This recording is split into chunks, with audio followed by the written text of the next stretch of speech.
Okay. Welcome, everyone. The opening affirmation for this meeting: you seek knowledge for understanding, have purpose in all that you do, stand tall, be strong, let us show respect for each other. Okay, hopefully everybody enjoyed their long weekend. We'll get into this meeting now. Apologies. I have an apology from Francois. Anybody, any other apologies? Okay, do I have a mover for apologies? Thanks, Alan. Seconder? Thanks, Andy. All in favour? Right. Against? Motion carried. Call for declarations of interest and agenda items. Okay, there being none. Public forum petitions and deputations. None. Okay, well, we turn to the confirmation of minutes. Council meeting minutes, the 30th of November 2025.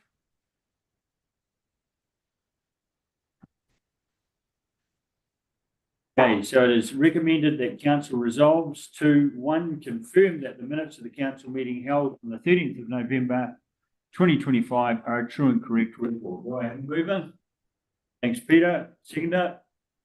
Thanks, Chris. All in favour? Aye. Against? Motion carried. Action list. There are no public action list items for this meeting. Chair's report. Okay, so my report this morning is basically going to follow on from last week, and I'll just read from the notes I have here. Last week, councillors completed the excellent induction program put together by our management team, and I take this opportunity on behalf of all councillors to thank all those from our management team who had a part in putting the induction program together for us and have helped us navigate our way through the program. What clearly came out of the program was the importance for us as governance to stay out of what is operational and leave operational matters to our management team. If we have operational matters / issues brought to us by our community or stakeholders, such as consenting issues, we're obliged to refer such matters or issues directly to our management team to deal with, not to bring them to our governance table. It is incumbent on all of us to apply the operational / governance lens to whatever it is we are intending to bring to our governance table. And if it is operational, don't bring it to this table, as it only distracts us from our legitimate governance tasks. If you are unsure as to whether a matter is governance or operational, please discuss the matter or issue with me pre-meeting so as I can assist with the clarification you require. If in future an operational matter or issue is brought to this table, I will identify it as a non-governance matter or issue to be referred to management and not to be addressed at this table. What clearly came out of the induction program was that for us as the governance team of this council, our role is strategic and future focused. We develop future focused strategic policy. Management implements that policy and we monitor the effectiveness of that policy implementation or delivery. Finally, as the council's governance team, we have an ongoing obligation to work on continual improvement of our governance capability beyond the induction program, just as our management team continues to improve on its implementation and delivery of the strategic policy directions arising out of our governance work or agenda. I'm also looking at improving our meetings process as a consequence of the induction program governance learnings which I will address with you all going forward. I hope you all found the induction program as insightful as I did, and that the learning and governance is ongoing.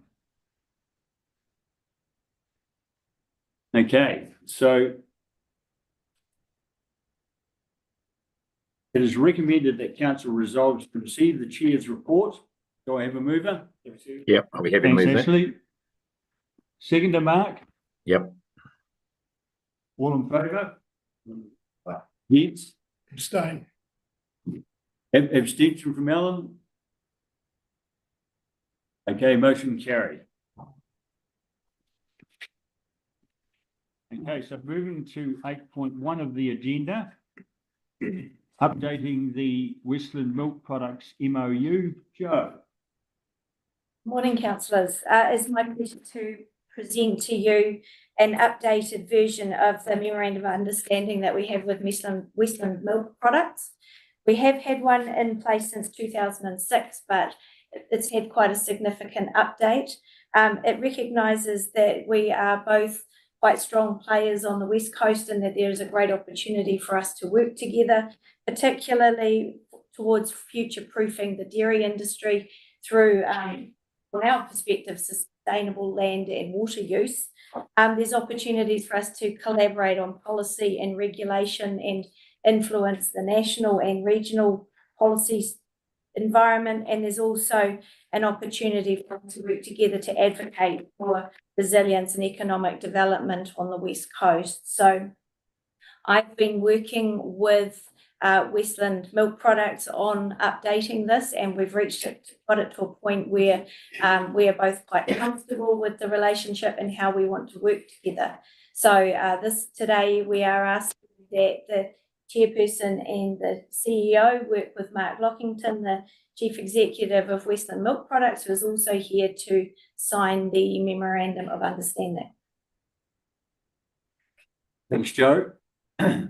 So the recommendation is recommended that council resolve to receive the report, endorse the West Coast Regional Council Chair and CEO signing the MOU with Westland Milk Products as per the attachment. Do I have a mover? Before we head there, can I ask a couple of questions? Sure. Cool.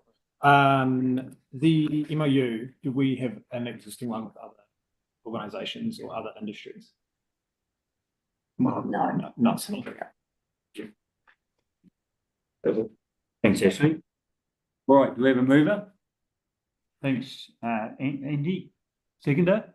Thanks, Alan. All in favour? Aye. Against? Motion carried. All in. Mark's here. Oh, Mark. Yep. Just a correction, I'm not the chief executive. No. I'm the chief executive. I look after the aspect from farm to factory, and the chief executive asked me to come.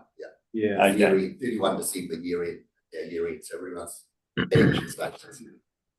Colin, Mr. Chairman, I wonder if I could make a couple of comments, please, Sure. and then I'd like to invite Mark to say a few words, actually, and just about the history of and what's brought us here today and our working relationship with Westland Milk. But look, just as the Chief Executive of the Regional Council, right across the country, particularly in the dairying regions, the relationship between a regional council and the dairy company and the suppliers is a very, very critical one. As we all know, dairying makes up a third of this country's exports, and is a critical part of the national and West Coast economy. And I personally really value the working relationship that I've had with Mark running the operations at Westland, both from a factory perspective, and everything around the factory, but also with the suppliers that feed into Westland Milk. A good relationship between a regional council and the dairy sector is absolutely essential in New Zealand, both from an economic point of view, but also from an environmental point of view. I want to basically, just make some comments on the fact that we're very fortunate on the West Coast in that we are not one of the dry East Coast regions. We are those East Coast regions that are big dairying regions, are under immense pressure from a water allocation point of view with the natural, the rivers and streams. We don't have that here. We don't have a water allocation problem per se around our dairy farming operations, which is a great thing. However, with the rainfall that does fall on the West Coast, it does bring other problems in terms of runoff and those sorts of things. But the dairy farming sector on the West Coast has had a very, very good compliance record, and that culminated 18 months ago in the regional council taking the decision to not inspect dairy farms every year and go to every second year, because the compliance was up in the high 90s percentiles of compliance against consent conditions, which is a credit to the dairy industry on the West Coast. And congratulations to all the suppliers for that environmental track record. We do have some, a few hotspots, and we've heard some papers on that just recently around some nitrates coming out elevated and bacterial counts, but that's very, very limited to some specific areas and may not just be, dairy farming and when you do a bit more work there. But I value the relationship and I also want to, just in closing, say to you, Mark, I really value the ability that you and I both have and often exercise, where we pick up the phone to each other and talk to each other, and whether it be on an issue or whether it's just saying, hey, everything's going good at the moment, and very pleased with how we're going as our two organisations. So thank you, Mr. Chairman. I wonder if Mark wanted to make any comments. Yeah, I have to make a comment. It's great to be here. Congratulations, Chair. Congratulations, councillors, and it's great to be here. I normally don't get rolled out. They usually keep me in the back office, and I like doing things, making things happen. Done the ocean outfall down the road. We've done the flood wall in Hokitika, stuff down in Glen Avey. So the new owners really are pretty amazing, if I'm honest with you.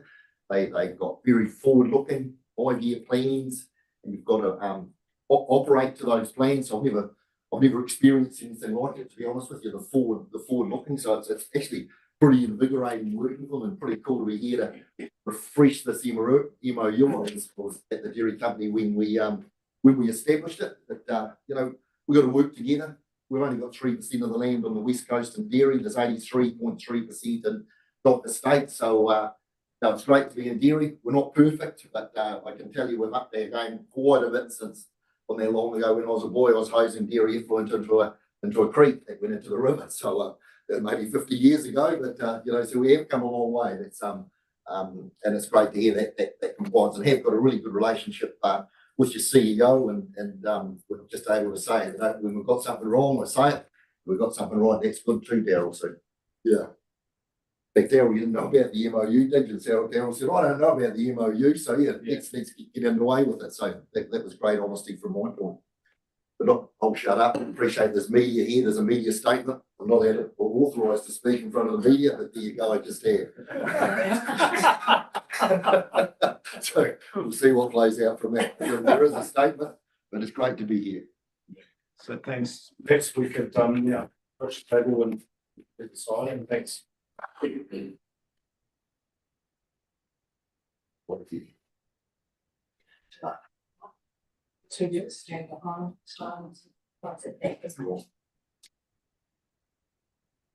Just while Joe's doing that, Lockie and I worked together on development West Coast between 2010 and 2016, and it was a great relationship working with Lockie on DWC. He's a great man for the coast and a great man for the dairy industry, and as a region, we're very, very lucky to have somebody like Lockie in the position he's in. He really does look out for the farmers and for the industry, and great to work with.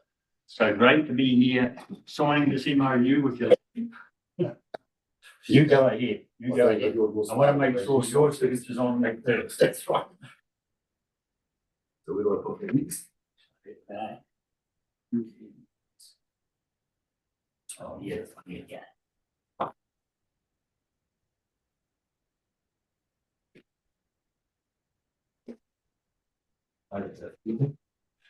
Yep. Yep. When I was a boy, somebody told me the pen was mightier than the sword, and I thought I've never heard anything so ridiculous. But maybe now I realise what they mean. Exactly, exactly. Oh, yeah, God.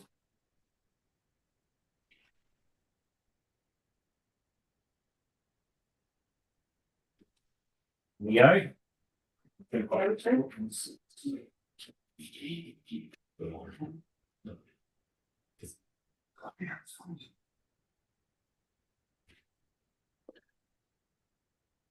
With the three of you mind just standing together behind the table, so you can have a short picture. If we line it up with the Yeah, boss me around. Yeah. It's good.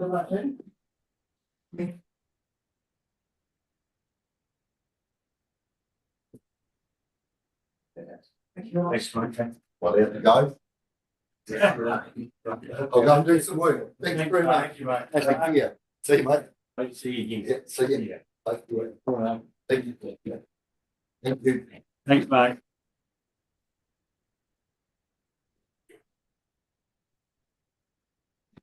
Just one last comment on that, and it's just acknowledging Mark's gone, but Mark rang me up a few months ago and said to me, and I've never had a call like this, but understand the reasons why. I said, Daryl, he said, could your compliance staff do more compliance visits on my dairy factory, please? And it's just an indication of there's actually a serious reason behind that.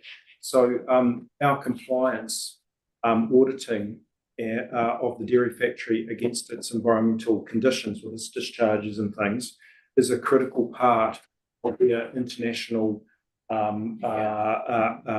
requirements from the big overseas buyers of Western milk products in terms of the commercial arrangements that they have. So our compliance on that factory is critical to them securing market share overseas with the big supermarkets and other things that they supply. So while it was an unusual request, it had a very significant economic reason behind it, actually. Yeah, and happy to say that dairy factory down there, with its increased investment, with its DAF plant and treatment and other things around its effluent streams, is operating very, very well. And it's great. Thank you. Thanks, Daryl.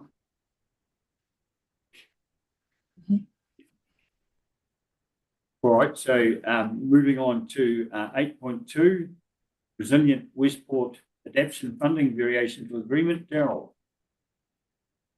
Can I introduce, for those of you that have not met Penny, this is Penny Bicknell. Penny is the program manager for the Resilient Westport project. And while Penny is a contractor to us, Penny, we probably speak on a weekly basis multiple times on Resilient Westport and other matters. Penny has actually been leading this piece of work for us. Yeah, so just introducing Penny to you. But for those of you that have been around the Resilient Westport project, you'll know Penny. So Penny, would you like to make some opening comments around paper, please? I will, thank you, Daryl. Good morning, everybody. For the last 2 years, we've discussed the Adaptation Fund. It was originally given to BDC to administer. It wasn't drawn down until criteria was actually finalised. We've had several workshops and discussions with the Resilient Westport Steering Group. We looked critically at what had happened in Auckland and Tairāwhiti to see how they actually administered their funds. What we did see was a lot of complexity. Those funds, it was down to the householder to actually apply for funding, get quotes, get the work done, and then have it all signed off. So you can see there's a lot of administration behind that on staff side, which none of us were overly about because that wasn't allowed to be drawn down as part of funding. So that would have been an additional cost for council. Over the last 2 years, when staff have been engaging with householders that are outside the scheme, that's all been done obviously by the regional council team and engineers as they've looked at which properties might be outside the main scheme. BBC haven't been involved in that. So from an administrative point of view, it made absolute sense because this will need to be transferred across to regional council, because all of the knowledge was sitting within that. But at the same time, we discussed really how the fund should be administered and where all of that responsibility would lie. The engineers have looked at the properties that are likely to be outside the fund. Obviously, until we get final designs, we don't have a confirmed number. We're thinking it's probably around 10. If we look at what DIA have suggested, there's wording, actually it's on the final page, to build flood protection for properties outside of the main flood protection scheme on Snodgrass Road and south side of the river. And when we look at consenting, obviously we need to ensure that all of those properties are comfortable with the consenting process. So this also gets included in that consenting process. So it made sense really for that funding to move across. What we will do is once we confirm which properties, what the final solutions are, the mitigation solutions are likely to be bunds or planter boxes around those houses that are affected. And then we will bring a paper to council with costs that are involved and what that means for the funding. Once those mitigation solutions are approved, that will be carried out as part of the scheme, but the ownership and continued maintenance would be done to the household, just as if you were building a retaining wall, etc. So that, in a nutshell, gives you a bit of background. Thank you, Penny. The only other comment I want to say here is we bring this paper to you today with the full endorsement of Buller District Council and the government partners, particularly Department of Internal Affairs, who administer this fund, and signed off by Minister. Okay, so but what I would say is it's a good endorsement and confidence in us that we are the right home for this fund and have the ability and are best placed to administer it and work with these property owners around their mitigations. We always said at the start of this whole process with the flood protection for Westport, and it was in the business case, we cannot protect inside the main flood scheme every single property in Westport. We just cannot. But what we're going to do is protect as many properties through the main flood scheme as we can. And the ones that sit outside that, that's what this adaptation fund is for. And there's still some criteria to work through. But and I think it's the fact that we've just got 10 of all the hundreds of properties in Westport, that's a very good outcome. That means that, you know, 90 percentile of the properties in Westport we can protect through the main flood scheme, which is a good outcome. Thanks, Mr. Chairman. Mark. Through the chair, I've got a question, Penny. On number 16 you got there, out of those 10 properties, how many were purchased after, or were they all owned previous, or on the same ownership, the flood? We're pretty sure all of those that we're looking at were previously owned prior to the floods happening. Thank you. If we have got a couple of properties that we know were bought afterward, but we're not including those in the 10. Thank you. Any other questions, councillors? Yeah, at a very rudimentary level, do we think $200,000 per house based on 10 properties, do we think that will cover the costs of consenting and physical works? Consenting comes under the main scheme anyway, so that's not included in that 2 million. But yes, it is a very tight fund. We originally applied for 10 million. We got 2. Andy? Is it possible to move them houses or not? We'll look at all the mitigation solutions and what will be the most cost-effective way of protection. Any other questions, councillors? Thanks, Penny. Thank you. Right, okay, so the recommendation, it is recommended that council resolve to 1, receive the report, 2, note the variation to the funding agreement dated the 14th of September 2023 between Department of Internal Affairs and West Coast Regional Council for the building of Westport's flood resilience. 3, note of paper will be brought to council in a future meeting to confirm the parties involved and related expenditure. We have a mover. I'll move that, Chair. Thanks, Mark. Seconder. Thanks, Peter. All in favour? Against? Motion carried. Okay, right. Thanks, Penny. Thank you. Thanks, Ben. Okay, general business. Okay, there being no general business, we'll move into public excluded. The motion into public excluded business, recommendation that the public be excluded from the following parts of the proceedings of this meeting, namely agenda items 11 to 13. Do I have a mover for that? Thanks, Andy. Seconder. Thanks, Chris. All in favour? If there's no further business, I'll declare this meeting closed. Thank you all. Council papers where recommendations on what to do with it. So over to Sharon.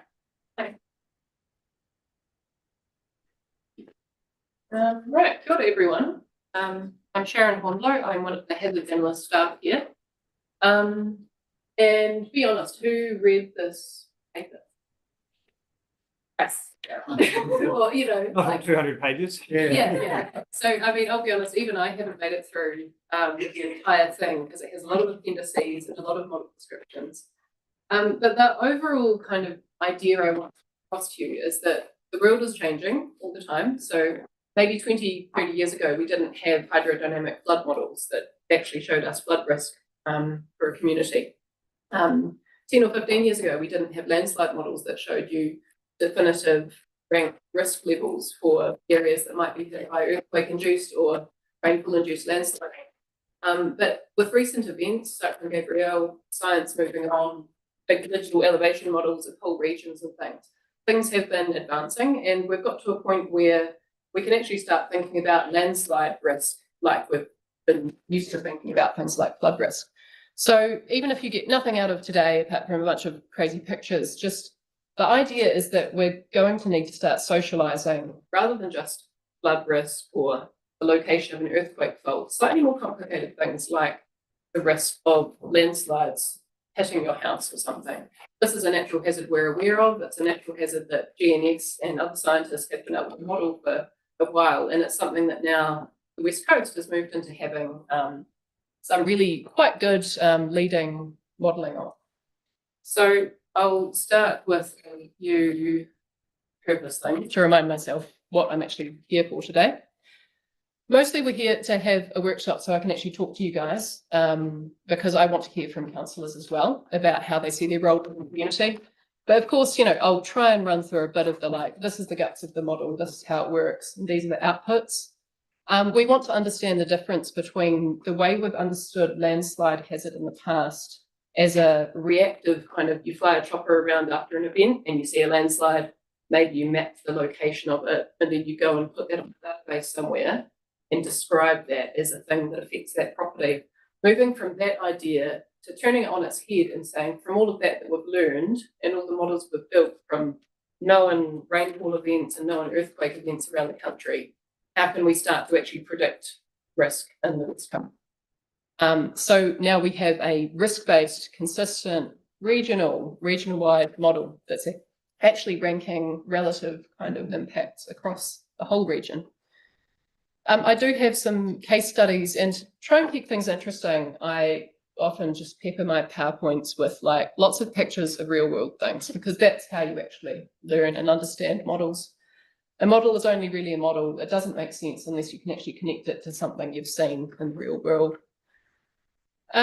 So this is just a picture in Arthur's Pass I took on the weekend when I was tramping. That kind of feature, this sloping fan, is something we'll all be really familiar with. Like if you've driven through Arthur's Pass recently and experienced all those road closures, and if you dare to look up when you're going through these steep road sections and you see these big slopes of debris coming down from the mountains, that's landscape evolution in process. So these debris fans, they don't just magically happen in isolation.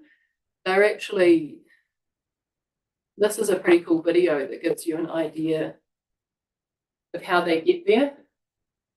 So it's sort of like a kind of terrifying moving river of concrete. I mean, the video is a bit laggy, but this is somebody on a tributary on the edge of the Rakaia River. I think this was Cyclone Jeta or one of these ones. They have the Rakaia River down there. And this is just a big, it's really slow, but like if you can go and Google debris fans and their development, they're kind of terrifying. They're extremely dense. They're basically a flow, like you would experience a flow of water, but it's just a flow of material, of rocks. So this material is moving from the tops of mountains down into river valleys, and it's often doing it in a very violent, very short space of time. So it's something to be, if we can start modelling when this happens and the risk it poses and taking it seriously, it's something we definitely should start taking seriously. To go into a few definitions. So if you made it through the abstract of that report or the paper I tried to put together, you would have come across these kind of terms which probably all blur together. Often people conflate things like hazard and risk, for example. Susceptibility, this house is susceptible to landslide damage. Probability, the chance something will occur. We're used to probabilities, AEPs. So for our landslide model, we've ended up with a data set that now describes, for example, the probability that a given house at a certain location will be impacted at a lethal complete damage sort of level. So sort of 1% in a given year, 0.01%. The hazard is just describing the thing itself. So in this case, the hazard we're describing is landslide, debris, inundation. So we're not talking about the road falling out from under you like a slip or something. We're talking about the material coming down and burying stuff. So that's the really important thing about this. It's an inundation report. It's essentially about flooding, but flooding with debris. Risk is when you bring people and their built environment into a hazard description. So when we say a risk model, we're describing the hazard as it relates to people and houses and things. Otherwise, if there's no people, there's no risk. So yeah, inundation, flowing over stuff, and flux is another one that comes up, and that's just describing how much stuff. So you're used to cumex, so that's a volume of water going through a certain given space. Flux of debris is just volumes of debris moving through a certain small space. So if we've got a really high flux, we've got loads of material coming down. So those are the ways we describe landslide debris. These pictures, this one's 1978, and this house here, I think, was removed. This is about 40 years later. This is in Roxburgh, Otago. So it's the same location at a bridge. So this gully is usually 5-8 meters deep, and it just completely filled all the way up with landslide debris to the point where it's overflowing the sides and going into the houses. And so these are the things that we're familiar with in the mountains. Sometimes our built environments encroach on those environments where lots of materials coming down in rainstorms. So this one I'll just skip through really quickly. Landslides happen on the west coast, like they happen anywhere in New Zealand, mostly because of rainfall. In the west coast, we have really high production of sediment though. So we've got these beautiful two plates colliding. The reason we don't have a 20 kilometre high auraki, and it's only, a few kilometres high, is because it's being eroded all the time by intense rainfall. So all of that volume of rock that's getting pushed up is always making its way down roughly at the same rate that it's being uplifted. So about 1 centimetre a year. But when you combine 1 centimetre a year of uplift across the entire Southern Alps, it's a lot of material, and it's all moving down through the mountains, down into the rivers and out onto the flats, thanks to our rivers, of course. So we've got super high rainfall, and that's just working away at chemically and mechanically weathering, getting all that material out of the high mountains, getting it down into gullies, which then starts flowing down rivers and things. And oftentimes with landsliding, that material is suddenly all let go at once and ends up in a big chute, and then out it goes onto the flat where you were hopefully not too surprised about it. These, I think when you're driving through past the Deception River, you can still see this one here. So these big steep faces as you head in towards Aotearoa kind of scary again to look up at. And some of you might remember that one. I don't remember what year it was, but this kind of thing happens a lot, and it takes quite a few days of road closure to clear this sort of material. Again, that's a debris flow. So if you happen to be there when it happened, it's not actually water transporting each of those rocks. Those rocks are flowing like a glacier is a river of ice flowing. They flow with an incredible amount of speed and kind of terrifying force. This is again, just tramping in the weekend. You come across features like this in the forest, like scoured out U-shaped channels. That's a debris flow channel. So the material is just pushing its way down, and you would not want to be anywhere near that when it's starting to go, when it's raining. So yeah, that bulk transport happens really quickly. Some of these pictures of the West Coast, some of them, like this is Cyclone Gabrielle. So my point with this slide is landsliding, we're kind of used to this sort of thing, right? This was earlier this year, maybe a road being cut off or one or two houses being damaged. You know, survivable damage, get a bulldozer, clear it away, and then it's fine, or relay the road. A few blocked culverts and flooding, like that's how we're used to the concept of landsliding and debris on the West Coast. When you bring up this, notably, some of you are probably quite skeptical. Deadliest, like, you know, we've had all these big earthquakes, we have floods, we have an awful lot of property damage, but they very much are the deadliest. So there's something like 700 or so known deaths attributed to landslides, and that is mostly debris flows, basically material burying or destroying houses since the 1840s. So it averages out to 3 or 4 deaths a year or something. And with Cyclone Gabrielle, again, the amount of property damage and direct sort of, you know, to try and go from something that's damaging and a nuisance, and we're used to clearing up, to something that we actually treat like we treat flooding, and start to think of it like, how can we actually do emergency management and planning better? It's a bit of a mind shift. So to help with that, I've got some nice pictures. Paulette took these. This is up at Fairdown, Slipstream, aptly named. So just north of Westport. So these boulders, most of them are a lot of them are person size, a lot of them are a lot bigger. So we're just up in the hills a little bit north of the town. But again, big steep country, coming off these hills. Slips happen. Usually they're up there, so you don't really notice them. But sometimes, especially with the development and the roads that are very close to the base of the hills, these slips actually become a bit of a nuisance, and they can actually impact people. So I have this really cool newspaper article. So this isn't from recently. It's 1892, the Westport Times. And it says, an immense avalanche took place during the late heavy flood at Rochford Terrace. For the display of force, it's marvellous. Its track is well worth a visit. It crosses the county road at Fairdown, extending to up to Lake Rochford, some mile or more up the mountain. It crossed the road at a width of 500 feet, demolishing a 60-foot suspension bridge crossing the stream. Where it was confined by the high banks of the creek, its width was fully 200 feet by 20 feet deep. As it flattened out, the moving mass overflowed its banks and strewed the neighbourhood county with huge boulders, portions of green trees, and a chain of huge boulders were piled up 200 feet wide, ranging up to 20 foot in diameter.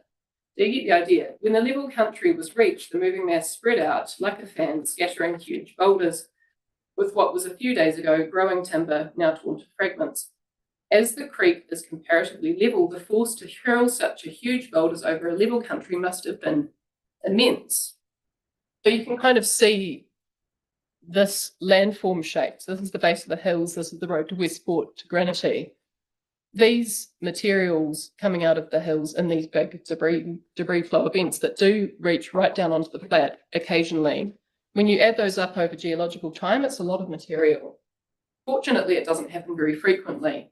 But unfortunately, there's a lot of development in these areas, and definitely within the range of where some of these creeks come out and occasionally reach right down to the road. The point is, if you go back to those boulders there, it's a lot of material, and it's coming out of slips that you can't do anything about, and it has to make its way down. So it's not something we can do much about. if we know how big landslides will be, and if we do a bit of modelling to look at how likely they will be for different size triggering events, we can actually predict how much debris will come down hill slopes over time. So if we know about this hazard and we've got historic evidence of it and we can model it fairly well, then we can start looking at the para framework, how to actually accommodate and best avoid this kind of hazard, basically reduce the risk by hopefully not encouraging development in the areas we know are at high risk. So who knows where this is? It's got the in tiny print at the bottom, but it kind of looks like the West Coast, right? So it's not, it's Matata in the Bay of Plenty. It has a kind of familiarity though, like we were just looking at, you know, around granity, steep hills, low coastal flat, kind of wetlands, lovely beaches. So it's a really familiar landscape around a lot of New Zealand, and this area in 2005 suffered a devastating debris flow. So there was something like over 100 houses were impacted. Most of those were nearly all destroyed. The size of the material that came down, ridiculous, like it's basically burying houses right up to their roof level. So why do we actually want this very expensive technical study? Basically to be proactive. So the last thing you want is a kind of retroactive, messy, 17-year-long debate about why houses are built in an area that we knew about a hazard or what we're going to do about it or managed retreat. It's difficult. And if we can actually start mapping out these areas of highest hazard now, we can start making plans about what we do, either when there's a really extreme rain warning before it happens, or what we do on that longer planning time frame. To come back to the West Coast, we've definitely had, we don't have the population density, say, of the Bay of Plenty, but we do have a lot of these debris flows. They just tend to happen where there aren't actually houses, thankfully. Here's the near the Tahua track in 2019. So that was the first, not the first, the same event that the Waiho Bridge washed out. And there were a lot of these big debris flows, landslides happening up in the hills, landslide material coming right down, and then that being mobilized by rainfall. So now we can actually use that as, you know, in part of the training of this sort of model. So if we know where the debris flow and the landsliding happened, this is the model that's been run to say, where's the sediment produced? Where does it go when it rains? Where's it going to end up? And how thick will it be? And if you have those actual data points, then you can match up quite nicely that amount of flux happening in the model and happening in real life. So to go through the technical stuff, which probably would have been, you know, it's over most people's heads in this report. You start with a landslide source susceptibility model. That's how we've started this whole landslide modelling process. Basically, we describe the West Coast in terms of its rainfall, its geology, the steepness of its slopes, and we use the existing landslide catalogue. So this is really important. New Zealand has a really beautiful big public database where you can actually see where are there known landslides, when did they happen, what kind of storm, was it earthquake induced? So the model is trained on all of that stuff. So all of those earthquakes and rainfall and floods and things. And we've ended up with a big, beautiful thing that shows you where the landsliding is actually going to be the worst, where is the material being produced. Then on top of that, you layer it onto an actual digital elevation model. And GNS have produced what is a LSD, or landslide sediment distribution model. So once you know where the landsliding is happening, you can say where is it going to go, where is it distributed, how much flux is there. So that's great, but it still gives you this slightly terrifying metric, which is mean annual debris flux in meters cubed per meter squared per year. And if you're sort of like trying to get your head around, am I at risk? That's kind of tricky. So that's where we decided that the best way to describe this is to go risk model. So people like talking about things in terms of, does it affect me?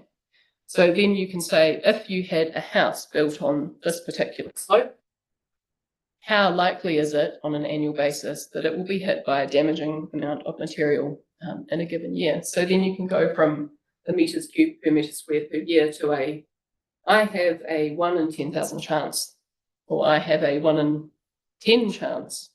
And then you can start on a more human basis ranking. Should we be encouraging a new, development or a subdivision or something? And that's where it becomes relevant to planning. So hopefully you're still mildly awake. Reflex, probability of inundation, and then it gets you through to property loss risk. So we can either talk about what's happening, how likely it will happen, or we can use the model to say a combination of what and how likely, which is used in planning applications. Exciting. I'll just put this here because it's, this was quite a sad event, I think, 1988. There's a chap living up in the old Rewenoi mine site, and there was a very, very heavy rainfall event, so 1988. And when you get that amount of rain that we had, something that could be ranked among those sort of 1% AEP events, you end up with absolutely massive debris, especially in these steep slopes, places where we've had mining and things. That's a person next to a gigantic boulder. So one person was killed there. So we do have, officially in the landslide catalogue, deadly landslides and debris flows.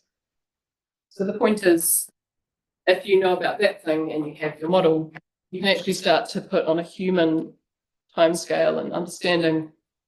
If we've got a map showing annual probability of debris inundation, we can see the red areas where these events have already happened, then we can actually start thinking or saying something about the other areas where we've got the deep red sort of colours. And thinking about what will we do with that information. This is just saying the model actually is calibrated with the real world. So these scientists weren't just in a vacuum creating something on their computer and then giving it to us. I hung out with them for a few days, and once they'd done the modelling, they came out and basically trained it on real landscape features, had a look at past debris flows, the thickness of sediment, how old different landslides were, and checked and made sure it wasn't just totally crazy. This is another example of some really good local work. So Kevin England did a lot of work on the landsliding that happened up near Granity, so behind the town. And a few years ago, there was a lot of discussion about that. Like, if we know that landsliding is a big risk and we've got properties at the bottom of the hill, what can we do? I mean, at that point, it was basically, we can describe it, we can describe the hazard. But as for going the next step and saying, well, what does that mean on a kind of annual risk basis or on a long-term 100-year basis, let alone a climate change-induced extra rainfall, future landslide risk, we hadn't got there yet. So now all of this kind of work, again, has been fed into that, training that regional model, so that we now have a bit more of a quantitative relative risk picture. Another one which you might be familiar with is things like the AF8 roadshow. So that's one of the emergency management events that people in the general public get involved with. But there's a lot of emergency management work in the background. Like when we have a huge rainstorm forecast, a red weather warning, what do we do with our flood teams here? Like, what do we do about properties and rivers?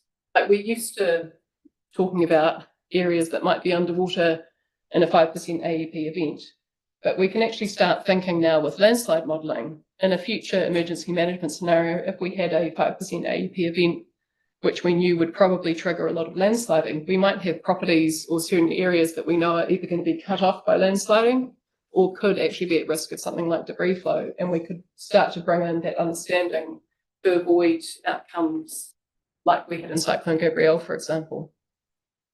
So people can start talking about where might the debris travel, what depth or intensity would that be like?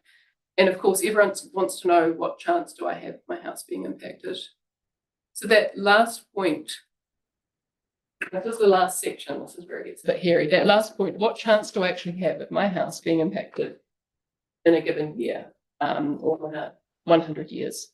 That's when you have to bring in all this statistics stuff. So if you didn't pass statistics at high school like me, then you get a bit lost. Risk, uncertainty, statistical confidence, like it starts getting quite confusing. And this is where science meets planning and things get, basically human elements get brought in.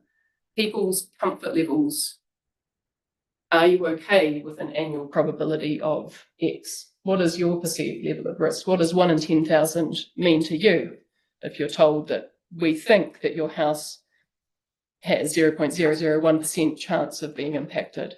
What does that mean when it rains? What does that mean when you're building new houses? So those are the things we need to start thinking about now that we have this information and we're seeing the impacts around the country, things like landsliding in Kaikoura and landsliding up north. If we can start thinking about that in advance, we need to start socialising these kind of data sets with the community and actually talking about what's your perceived level of risk and are you okay with uncertainty? This is a very scary slide I just took from GNS, but the point is uncertainty in these models. It's all well and good to say it's a model that can't really tell anything about the real world, just throw it out. We know that it's a model, we know it has uncertainty. So that comes from parametric uncertainty. That's things like, are we actually sure that this rock is this type of strength, which will probably fall apart at this earthquake shaking level? Those ones you can't change. You know, they are refined as science is refined, they're refined with training the model in the real world. Spatial uncertainty is a big one that I think you might have picked up on in the paper that I tried to summarize. Because this is a clear example of going from satellite imagery, creating a DEM of the countryside, which is quite blocky and all over the place, to a LiDAR-based imagery, where suddenly everything gets a little bit more fine and looks like you've got your glasses on or whatever. We can, at the moment, now that we've got the regional LiDAR model, actually move from the satellite imagery version of the model to this one. So already saying, yes, please, to that with GNS Science, if we can fit it into the rest of the hazard budget this year, which I think we can. So that's good. We can already reduce the spatial uncertainty of this model to the finest level within, you know, reasonable budget constraints and computing power. So that's cool. But there's always going to be some level of uncertainty.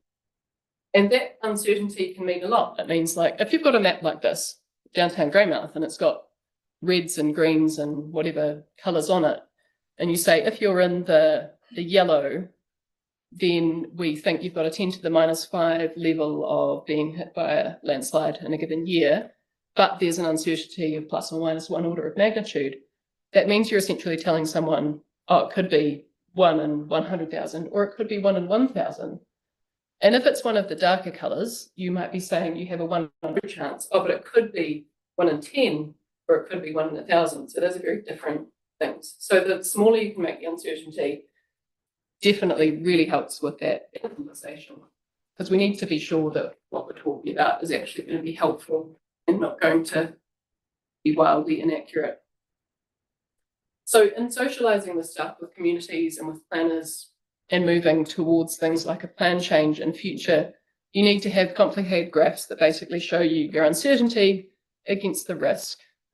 We need to say, what are the actual impacts of an event going to be? Is the event likely to exceed something? How much bigger is it likely to exceed?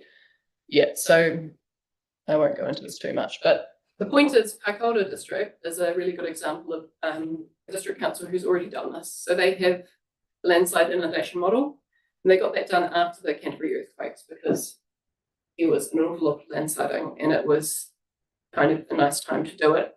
So they went through the process of discussing, you know, risk, perceived risk, communities, comfort with uncertainty in the model and things, and wound up with here's their district plan after the plan change, and it's got blue areas, which, you know, it's kind of less threatening because they're blue, but those are the landslide debris inundation zones, and they're based on, you know, one of these risk levels here, where you bring up these maps and you show the different likelihoods of material over a given time frame affecting these areas, and you pretty much pick a place to put a line. So really important, this model that we have, it hasn't done this. This is the bit where you actually need to take the science and go to the community and start talking about risk and understanding it. So that's pretty much all. Again, this is satellite-based, LiDAR-based, so it's good news. We're moving towards this, you know, nice fine-tuned version of the model. Scheduling engagement meetings at the moment, like we've had a meeting or two with Buller District so far, just to talk about natural hazard data that we have and how we do things with that in the future. We are working with GNS or Earth Science New Zealand to make sure that we've got the LiDAR version of the model, which will be a lot more useful for a nice low uncertainty version, which we can start taking to planners and talking about, is this useful? Should we do a plan change, for example? But yeah, importantly, we need to do some science communication with our communities, because there's no point having these reports and putting them on a shelf. And that's all for my talk. Yeah.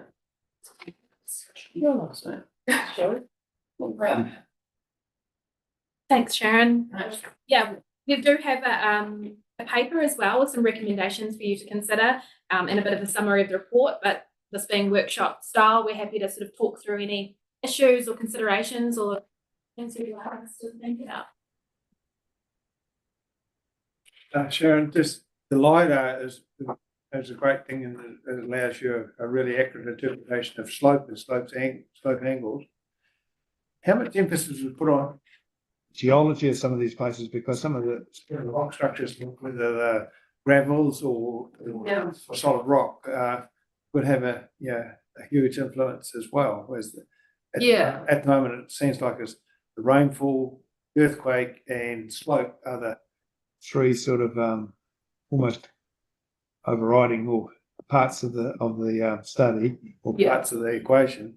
And I just wondered, has geology been thrown in there as well? Yeah, absolutely. So the model was produced by geologists. So the people involved in actually authoring the study are geologists with landslide specialties. So they're not just saying, here's a Play-Doh model of the West Coast and let's put rain on it and see what happens. There is, so for every cell, I think they do it in 25-meter grid cell sizes, each little piece for the original producing the sediment model is given a different value depending on whether it's, because obviously those young tertiary glacial outwash, big slopey banks, some of that falls apart a lot more easily. Places where there's already a thick layer of alluvium or piece of bedrock will be eroding a lot more easily. So yeah, geology is definitely part of the source susceptibility model. So one thing I think might also be described in that abstract is that unlike many previous landslide models in New Zealand, which tend to pick an area, put an imaginary bunch of rocks at the top of the area and just go on a RAMS model and watch it go out, that the difference with this model is it's actually looking at production of sediment over time, and it's what we call a geomorphological model.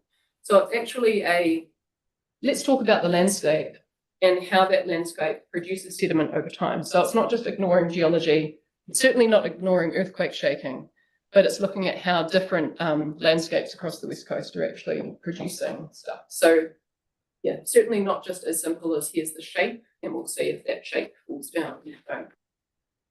What you could do is a similar comparison with hydrology, how you proof your flood predictions against what your actual event is. LiDAR gives you the ability, and say, I don't know, 5 or 10 years cycles or whatever, to redo the LiDAR again and overlay one LiDAR on top of another LiDAR and just see if they match what some of your predictions might. That's definitely a good point. So in some places where around New Zealand we're lucky enough to have before and after LiDAR, like for Kaikoura's landsliding and a lot of Cyclone Gabrielle's landsliding, then exactly these the models about which have been trained using the landslide catalogue can actually be calibrated against how much material really did fall down in that magnitude of felt shaking at that location, or with this AEP of rainfall in that location. So definitely I can't emphasize how much the importance of the regional LiDAR model that we now have is just so, it's so amazing. It does take the West Coast into a kind of future, much more futuristic or modern age of scientific modelling. So instead of kind of guesswork in a couple of old photos or descriptions, you've always got now that kind of record in the landscape of what was there. And then if we end up with huge shaking or mass movement or something, we can always compare it. And of course, these things are meant to be trained and redone and updated over time. So you need to have some flexibility in how you understand the risk now, or how you're putting it into your framework for your planning. Just a question there, Sharon. rainfall if I can understand, but given the day that we're in now, is modelling taking over for those two events to be accelerated in the degree of severity with the predation of our protection forests with wild animals out of control, that it's destroying. I'm not sure about the forest aspect, so I think that's sort of outside the scope of this, because we know that forests, roots, trees holding a landscape together are important. I suppose it's what's been used to train the model and create what we have now is the existing landscape cover. So using satellite data to just pick out, is something dense forest, is it regenerating scrub, is it grassland, whatever. So those will come up with different values in the model for how easily that landscape stays together.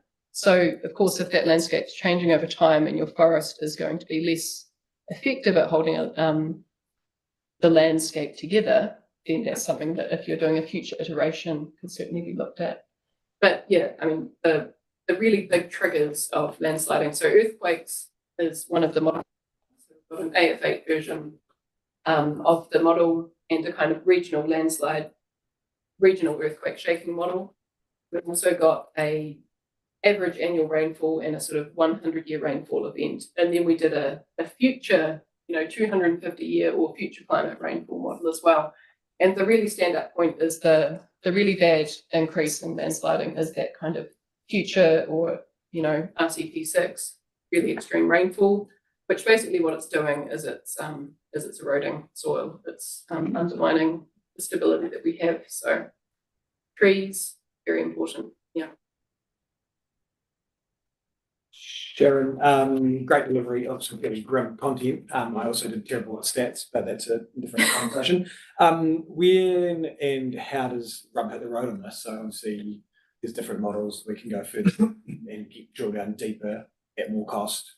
When do we formally pass this on to our compadres, territory authorities that hit limbs and at the moment, TPP?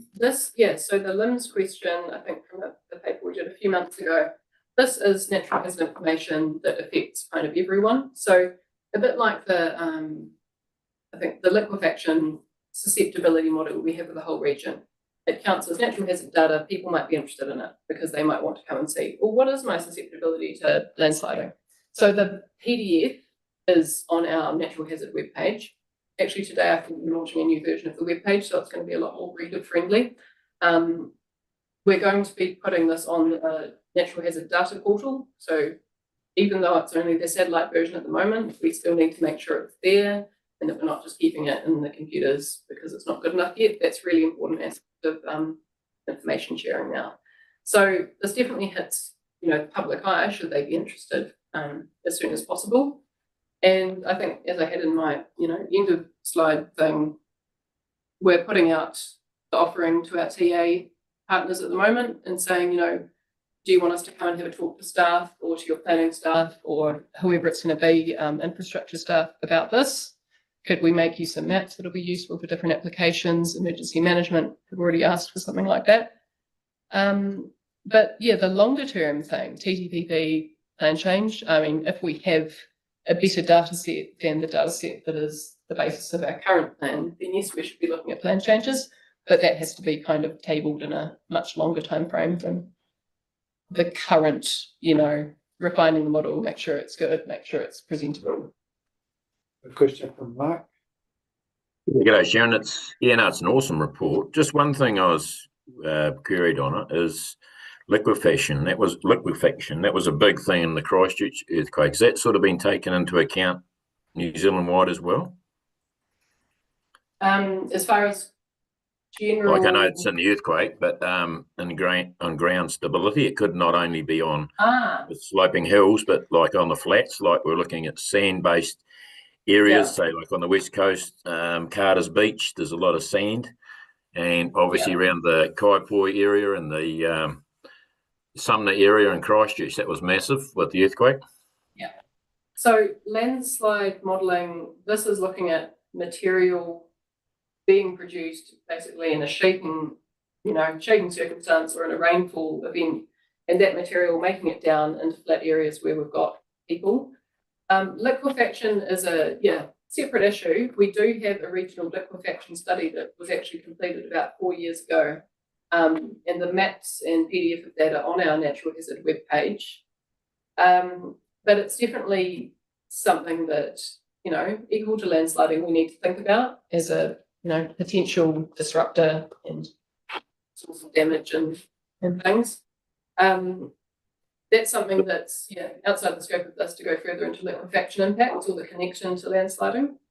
But definitely one of the main natural hazard categories. So when our new webpage does go live, we've got earthquake, natural hazards, landslide natural hazards, flooding, coastal.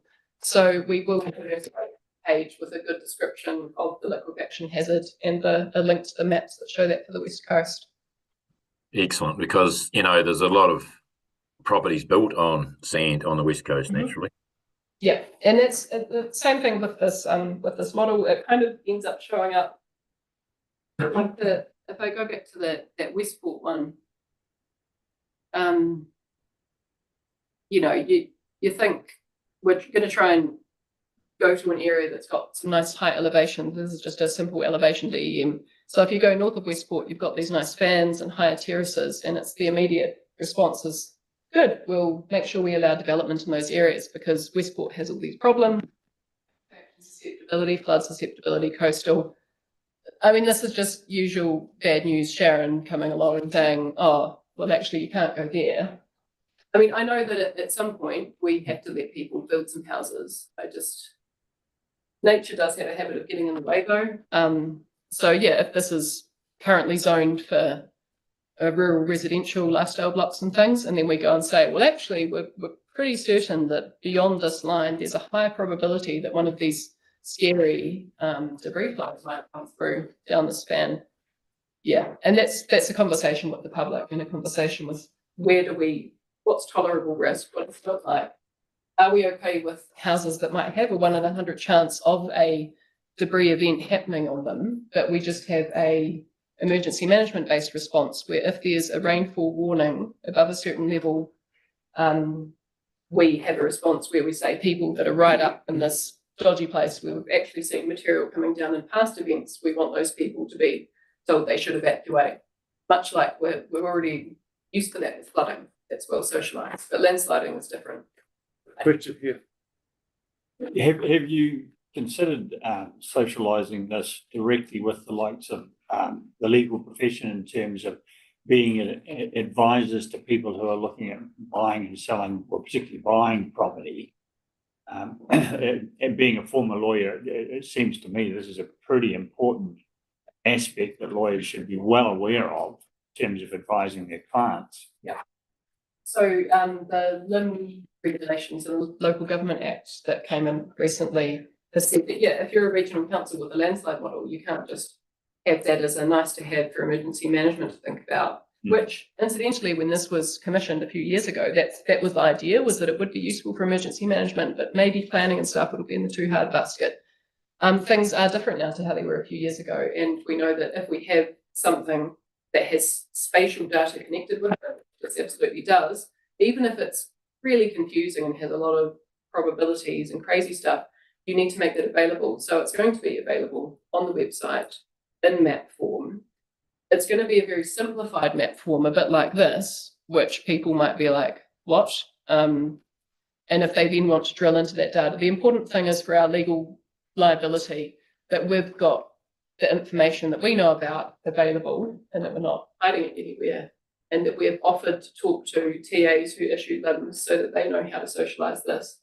And we've also put up a very big kind of banner thing on the new website that says, if you need more information about this, you can talk to our natural hazards people and stuff. But we're trying to the best of our sort of staff availability to make sure that we're actually, not promoting this, but making sure that if we've got anyone who's buying a property that this is available. So we're sort of ticking that box as far as the liability goes and the GOIMA regulations and things. Darryl, I'd like to make one more. Thanks, Mr. Chairman. Some comments from me now on this presentation. Thanks. Firstly, what I want to say, councillors, is we're very, very fortunate and lucky to have the calibre of staff like Dr. Sharon. with a PhD in this field, and now with Dr. Chris as well in our natural hazards area, and the calibre staff and their background and expertise in this, which is equal to some of the top scientists in New Zealand. We're also very fortunate to have the partnership that we've got with GNS on this, but also now the new Earth Sciences Institute, which is the conglomeration of NIWA, GNS, and the Met Service, and the expertise that they're bringing with their supercomputers and computational power and other things that allow us to do this work in this modern era. The next thing I want to say is that the government, and this is both sides of government actually in recent years, are saying we want the natural hazard information made available to property owners. And that's a very clear message coming out of the previous government and this government. They want that information known, and that's why this government passed the new regulations around LIMS, strengthening that requirement for local government, being regional and district councils, to carry out its functions of Section 35 of the Resource Management Act, which will be carried over to the new Act to identify natural hazards, but also with the new LIM regulations around making sure that property owners, through the LIM mechanism, understand what the susceptibilities are of all natural hazards to their property so that they can make informed decisions. In terms of this information, we now hold this information, so legally we must disclose this. We will be liable in the court if we don't disclose this information to our district council partners. And so we must, and I look forward to the formal paper, that comes actually when we get into the committee meeting, that we've got to now formally write to and team up and meet face to face and socialise this information with the 3 TAs on the coast. So it's axiomatic and legal that this has got to end up on the LIMS. The issue about whether this ends up as another hazard layer on the TTPP in a future plan change will be a matter for another day, and certainly won't happen before appeals are resolved. The final thing, or another thing I want to say is that just like with flood hazards, there's the land use planning component, but I've personally overseen the construction of a debris bund up in Aoraki Mount Cook, so we can, in high hazard situations where we've got direct threat to property and people and lives, there is an engineering solution at times to this, but it comes at a cost. And that means a bit of a change in thinking that potentially regional councils or local government may be in the business in future of not just stop banks to protect from water. There is a growing number of debris bunds around the country that keep these debris slides out from properties. The last thing I want to say is that, and Sharon's talked about needing to socialise and engage with our communities. I don't want to do that as the regional council without the district councils being with us. The district councils are responsible for land use planning. They're responsible for the LIMS and they're responsible for the administration of all of this. It has to be together with the district councils and not just a conversation from the regional council to those communities. It has to be together and not just us. Yes, we do understand this hazard information the best and we're the best to communicate it, but in terms of how it will be used, how it's applied, what's on the LIMS, all those sorts of things, that's the district council matter, and they have to be at the table. And we need to look at the recommendations when we get into the committee about what they say around how we need to engage with the district councils on this and formally write to them, etc. Thanks, Mr. Chair. Thanks very much. I think we'll bring that workshop to a close now. Move on to the environmental management.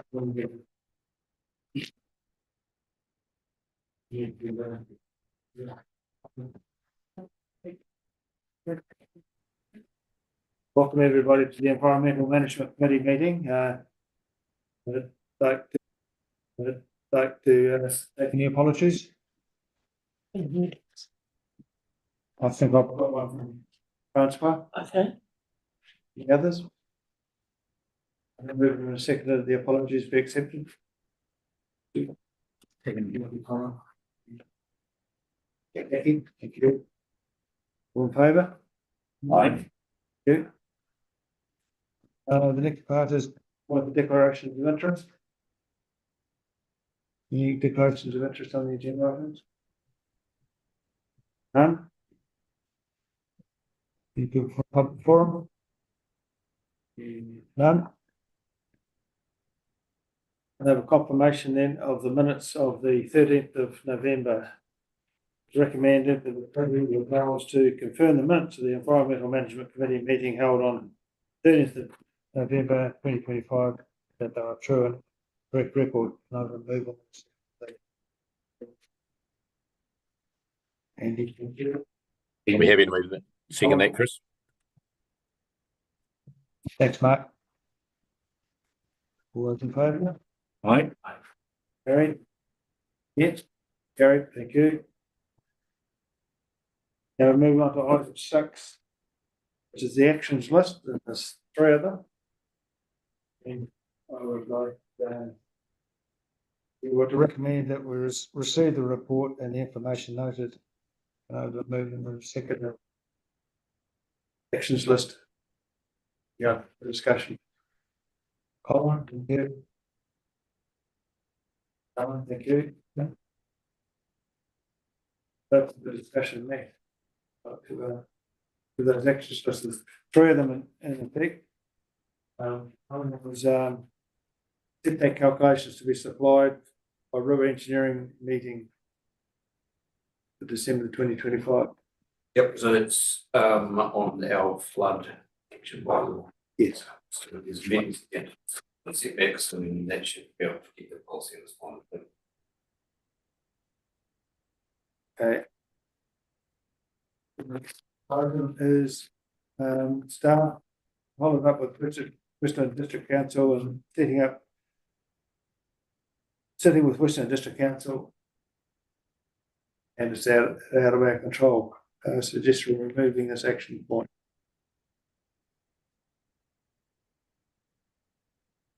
You moved them at the very end.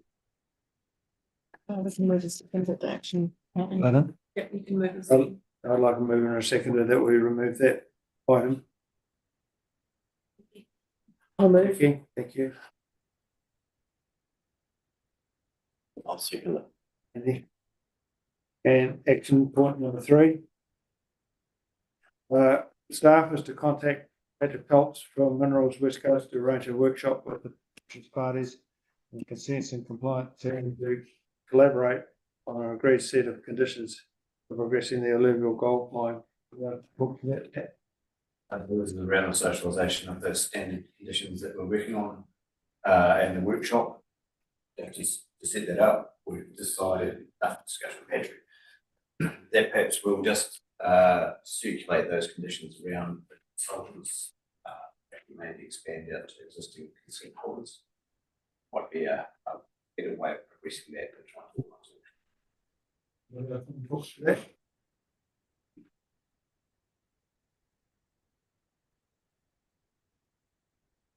Thank you. Are those all in favour of those actions being accepted? Yep. Aye. Thank you. Chair's report, there's no chair's report this month. And we don't need to remove the second. Now we move on to items 8.1, 8.2, 8.3, etc. The first one, regional landslide model report, presented with Anthony Shanti. And the recommendation is that the committee resolve to receive the report, note the regional landslide debris inundation analysis report is an attachment, workshop on, endorse using the new regional LiDAR data to update and improve the landslide hazard mapping West Coast. Number 4, support staff in working with the any plan staff and territorial authorities to use the updated hazard information and planning climate adaptation work. For a second, motion. Thank you. Discussion? Yeah, Shanti, we've said that the model is out of date. You're going to update it. Should we be endorsing it if it's? You've actually said that there's a new model coming. So that's just to do with the LiDAR. So I wouldn't say it's out of date. I'm not sure if that was specific language you're pulling on there, but more just that we can get better information from LiDAR. So this is still really useful, but for it to be more useful, then we're looking at doing this updated, which is part of the recommendations in the report. Recommendation number 3. So you've got a new one coming that will be more accurate. Which is the recommendation number 3, using that LiDAR information. So that's what Sharon was talking about getting that. She sort of had that fuzzy map versus the more detailed. Yeah. So as a matter of making sure that something's available, if this is what we have right now, we have to use that and make it available to people. So in this case, it's just an awkward timing thing. If it would have been really cool if all of the regional LiDAR was finished before GNS spent all that computing time putting this model together, but the timing didn't quite line up, and we ended up with the model, 6 months or so before all the LiDAR was finally delivered. So we didn't want to do some areas with the high resolution LiDAR and then some areas with low resolution. So if you remember the horror that was the coastal hazard plan change, they would end up in that situation again. So yeah, we're just like, well, this is the model for now. It's really good science. It's unfortunately been run on not the highest resolution thing we have, which now that we've finally received that, we'll go straight back to the modelers and say, just redo it. Yeah, because I understand the LiDAR has really only just recently become. Yeah, because it all had to be quality checked and stuff. It's a matter of incorporating that latest data. Yeah, so there's always that caveat. It'll be like, yeah, we're going to be rerunning this, so you'll be able to have a smaller cell size and be able to see things a bit easier. Okay, thank you.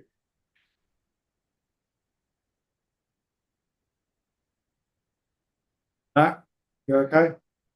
Yep, good. Yep. Okay, all those in favour of accepting the recommendations? Mike. Mr. Chairman, I wonder, just before we leave that, I was quite taken by Chair Smith's commentary around the legal profession who, do the conveyancing on a lot of the properties. And look, a lot of lay people look to their conveyancing lawyers to advise them, on this stuff, because a lot of it's quite technical information, and some people, struggle to understand it quite rightly and look to advice of the legal profession, in their conveyancing on this.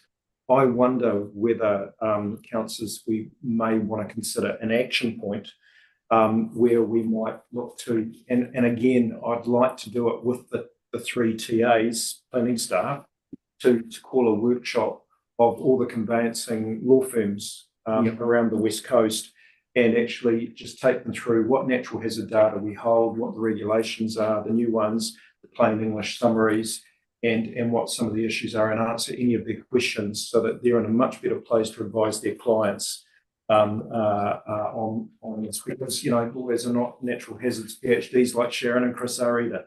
And I wonder whether that would be a worthwhile exercise, and I wonder if Chris or Sharon might have a comment on that. Thanks, Joel. Just to add to that, and morning, councillors. We've reached out to the TAs and the officers who are responsible for LIMS at this stage. And so that's going through that process that Sharon's talked about in terms of us getting information out. But certainly, I think, absolutely good point, and something that we should seek to interact with and pass that information on. And I think this kind of presentation that Sharon has delivered today is pretty compelling stuff to take people through. And then, as we've said, with the modelling work that's to be improved and provide higher resolution, which will be more beneficial from that sort of individual property level basis. At the moment, that sort of coarseness of the grid is such that it's difficult to get down to individual property level. As we progress and get better information, then it'll be much more suitable for that purpose. And just adding to Daryl's comment, I just think, you know, as a lawyer looking at information on a limb, as a profession, if we were to listen to Sharon and have Sharon's presentation, we'd have a far better understanding and be in a far better position to advise our clients, having had the benefit of that presentation. Yes, I think that's, yeah, so we'll look at the stakeholder groups, because we've got the limb staff, and then there's general public as a stakeholder, but yeah, legal professional, real estate professionals. Yeah. Yeah, I think the other aspects we can look for with our comms is we're, I think today, hopefully going live with a new natural hazard webpage. It's live already, actually. Oh, it's live, yeah, so, and I'm currently working with our staff who do the GIS work to actually work on the visualization of this, because it's, you know, just many different layers of different complicated things, which are scary. But I've just been working through what's the simplest way we can kind of put a very quick visual, and so some of that will just be those rainbow coloured maps which show annual property loss risk, and they have a kind of, you know, understandable thing like the 1 in 100, 1 in 10,000 sort of ranking thing. And there'll be a big kind of disclaimer saying this is not everything, there's lots of other data if you need more, but looking at how other councils do this, trying to think like how can we do a sort of high, medium, low, nice, easy visual, and then probably as part of the comms plan for launching that portal, looking at things like having a quick explainer video or something on our website as well. I found it really helpful when you said about the order of uncertainty being a factor of 10, like going from 1 in 10,000 to 1 in 100. Yeah. Sort of type of thing is rule. That's that sort of adds a whole. And uncertainty is a really boring subject, so it's not often like, you know, there's not a lot of space given to it in flashy media release, but this kind of modelling incredibly important because uncertainty is huge for landslide modelling. It's very small for flood modelling. So it's the same idea. We're modelling like a thing that can come and destroy your house. Thanks, Sharon. I wonder if we got that captured on the action list here? Yeah, thank you. Okay. Sorry, can I just add, Chair, in terms of the website, so the natural hazards portion of the website has gone live. Sharon's mentioned that a couple of times. It's a little bit buried at the moment, so we're kind of lifting up to closer to the homepage. But if you look under land on the website, I think it's sitting under there, natural hazards.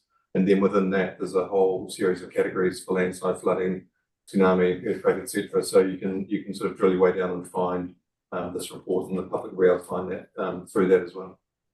Thank you. Yeah, just a general comment. It does wonder where the legal situation's heading with these limbs and all these reports. It's going to be very difficult to build or buy or do anything with the property on the west coast while these maps are going, because there's always going to be some sort of hazard marked. It's just a matter of what status that is. I sort of agree with you too, because on a simple basis, we have a limb that says the property is prone to flooding, and when you have a closer look at it, it's just one little corner of it. It's not the whole property, and as a result, it gets tainted with the whole flooding limb threat. So it needs to. A workshop like this would be really, really useful in terms of we've got expanding the extent of it. We've got so risk averse that we won't be doing anything soon. Thank you. Like I'm moving to Andy, did you know? This might sound a bit silly, but sometimes an old landslide or a slip is quite safe because it's already slipped. Yeah. Right. But I can give you an example, Andy. Sorry, through the chair. Where I checked on a limb for a previous history of landslide. There was a 50-year there'd been a landslide. There'd been a landslide in the area, but it hadn't been within the last 50 years. I advised the client of the risk. Within 10 years of that client owning that property, landslide hit the back of the house. Another landslide hit the back of the house. So it's really is an issue that needs to be dealt with when people are looking at buying property, and to have the sort of information available, the sort of information we had back then compared to the information we're going to be available to us now, there's a far higher probability of prediction and a far more accurate probability of prediction. So it is a real live issue for the profession and for anybody buying property. To formalise this action point, can we have a move in a second to the Darryl's action point be taken on board? Yep. Second. Colin? Can I just clarify the action point? Is it to have a workshop on landslides with lawyers? More general More general, okay. more general natural hazards and what the information we hold. Yeah. But I'd like to think that it's done in conjunction with the TAs as well.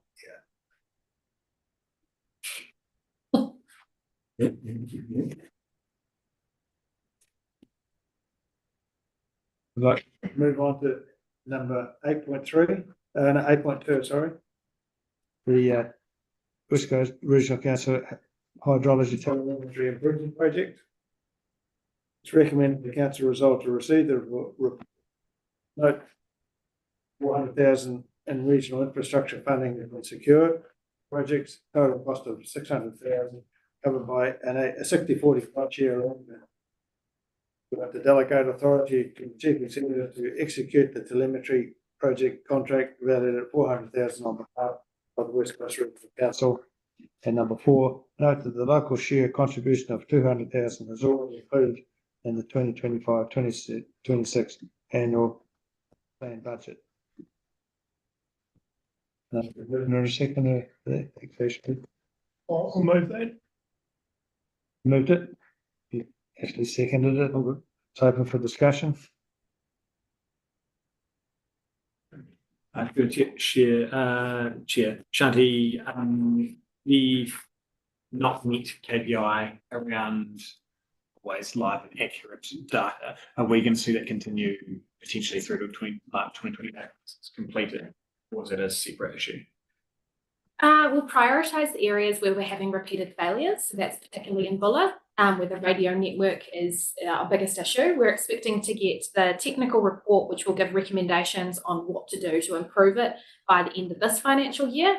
And implementation will be sort of next financial year in terms of getting those backup and resilience in place. So we may see a failure next financial year because it only takes one. So I wouldn't rule it out, but hopefully we can get the work done before we have a rain event that occurs. And the other thing, abandonment comes into it as well. Thank you. Mr. Chairman, I wonder if I could comment with that.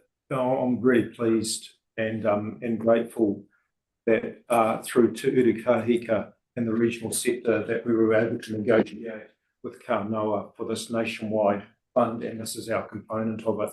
And that really does show the power of that collective voice from the regional sector around, topical flooding, but also in this case the resilience in the flood monitoring and the monitoring stations. The resilience of our communications network to get the rainfall and the flow stations back in was very much highlighted in the Jerry Matakai report into Cyclone Gabrielle up in Hawke's Bay, and recently in Coroner's Court that's been going on around the Hawke's Bay and the 8 deaths that happened in the Hawke's Bay. So the strengthening and the resilience and the backups and the investment that we need to make is essential, and a $400,000 investment from the government to match our 200,000 is gratefully received. And basically, I don't think we could have afforded this project doing it ourselves. So fantastic, and this is going on across the country. But I want to just say that, particularly at our key flow stations, if in the event of in the short term, let alone over the long term, even if we do this project where comms and all the resilience does fail, we do have backup plans to deploy staff or civil defence people to go and read the staff gauges and somehow get that information back into us, which is essential. So there will always be that human element as the last resort, particularly at the key flow stations to read the staff gauges. And the better resilience and incoming data on this and better reliability of that does enable us to then proceed hopefully with a program of improved flood forecasting models for the other catchments and not just the Bulla. Thanks. Well, I think we get huge community buy-in to it, because I know that the community places great importance on the telemetry stations. They can often check it themselves and make their own decision about whether to self-evacuate or not, and that can save us a lot of having to inform public whether to evacuate or not. Any more comments? All those in favour then of the of those recommendations? Aye. Aye. 3 from Chanti. Options assessment report, reinstallation of the so-far spotter waypoint Westport. It's done quite a bit of tripping around, but it ended up by Wellington, didn't it? Yeah. It recommends that the council resolves to receive the report. Note there's 4 options for reinstating the offshore way monitoring at Westport, including the respective costs, risks and implications of each. In other words, we approve the staff preferred option 2 to invest in a more advanced purpose design mooring system with existing so-far spotter buoy at an estimated unbudgeted capital cost of 45,000 and a moderate residual probability of asset losses. Moving in a second to those recommendations. Just a bit of discussion. Yeah, we're going to have discussion on it, and got a second and one discussion. I'll be voting against the recommendation. I'm going with option 3, not reinstating. So I'll be going against your recommendation of 2. Thank you. You're talking now? Yes. Well, surprise, surprise, I agree with Councillor Birchall. $45,000, and you look at the reasons for the potential failure. It's needs a bigger shackle. The previous shackle wasn't big enough. Perhaps a bigger chain, different mineral, and $45,000 shackle and different chain. I find it, we've had 2 failures with it. Ended up in Cook Strait somewhere. I think it explains everything to those that are wanting to know about it. The environment out there is severe, and if we're not taking control of the port issue, that's a harbour marshal and bullock. I really can't see the benefit of. We know the data. We know the result of having to buoy out there twice, and it's gone water. It speaks for itself. We're not going to go for the treble, are we? Purpose of it gives us confirmation of our predictions. If we've got a weather forecast coming that's massive weather event, and then this is giving us a bit of confirmation of that and a bit more warning before the weather system hits. Is that? Correct, yeah, the way we can give us data to input into the flood model as well. Also really important for coastal hazard information, which Sharon sort of highlighted a little bit in Granity, that could provide us some information there. It is also important to the Coast Guard, so some collaboration is being looked at there as well. I just wanted to comment on the shackle. That is actually more in line with option 1, reinstate using existing mooring system and improve shackles, whereas the recommendation that we are putting forward is for installing of a designed advanced mooring system, hence why it's slightly more expensive. That option 1 is still an option that we looked at, and it is slightly cheaper, so it is there for consideration. There's been a buoy, Gold Corp had one up Knockawall for a prospect there of a jetty offshore. We've had them Granity, maybe another one. We've had one at Rapahari for grey coal on the day. I think we know the environment's really tough. And given the environment's tough and that's well recognised, I can't for the life of me see how we'd have when those are all put in place, it's a number wire 8 solution to put it out there. We know the environment's rough. I think we've got enough data. $45,000 to upgrade some. Option 4 was to sub it out to DNS to was DNS or Earth Sciences to do it. So I think it's unnecessary, but that's a small view. So, Richard, just confirming that option 4 is a NIWA ocean grade buoy, which they've got down in Neils Beach, and that one has has been around for a long time and hasn't had issue, and they're a lot heavier. The issue we're having with the sofa wave buoy, which is used a lot on the East Coast, and is pretty much the standard for regional councils. It's a lot cheaper on the buoy. It's only 10 grand as opposed to 200,000, which is why we went for it.